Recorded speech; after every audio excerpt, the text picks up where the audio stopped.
So banks have been using analytics for a very long time. They've been using it in credit, operations risk across multiple areas to reduce risk. What's changed is they're now using machine learning algorithms, so more sophisticated approaches to more accurately assess risk, one. And they're able to use additional sources of data, whether it's image or unstructured data from news stories or social media, to analyze new types of risk. So for example, in conduct risk or for sales practices risk, which is customer complaints, historically that was mainly qualitative, whereas now it's becoming much more quantitative.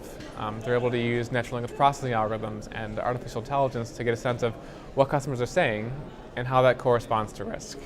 So there are three areas which are having the most impact on risk management. The first I'll start with is credit, where banks are using machine learning algorithms to enhance traditional classical approaches to more accurately identify the probability of default and the risk exposure for each customer.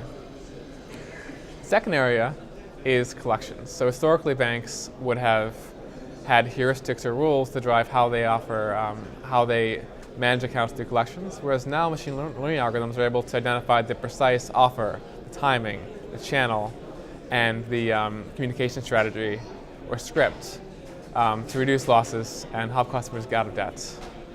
That's not new.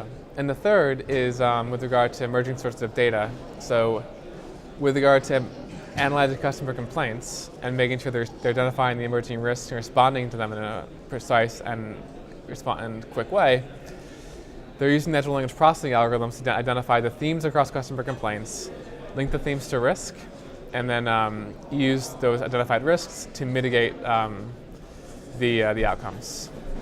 So in many ways, doing the analytics is easy. Like it's fairly easy to build a model. There are techniques that exist. You can hire data scientists to build the models.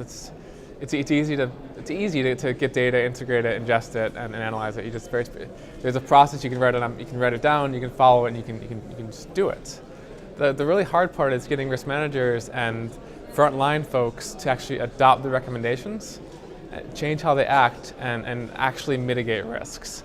And we find that for many of our clients, that takes months and requires retraining, can take organizational changes and new leaders to help deliver that impact. Otherwise, what can happen is you can have a lot of really sophisticated models and great data sitting in drawers that is never used. So we always, the recommendation, and what we've seen works best is for clients to think both long-term and short-term. Short-term while they're working on models and building analytics, and long-term about the strategy for implementing this and changing the role,